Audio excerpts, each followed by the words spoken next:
How to rotate map on Google Maps. In this video, I'm going to show you how you can rotate or change directions.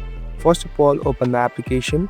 So as you can see, you can simply rotate and have 360 view of the map by just tapping and squeezing onto it. So you can simply move the map however you like by just tapping two fingers. Now here on the right hand side, you can even see your compass. Simply tap on compass. So this will show you the north side too. So these two are the things that you can do. Here on the right, you can even see this map section. Tap on it. Now you can have a different view while rotating the map. So select on this 3D one and it will be even easier to zoom in and rotate the map.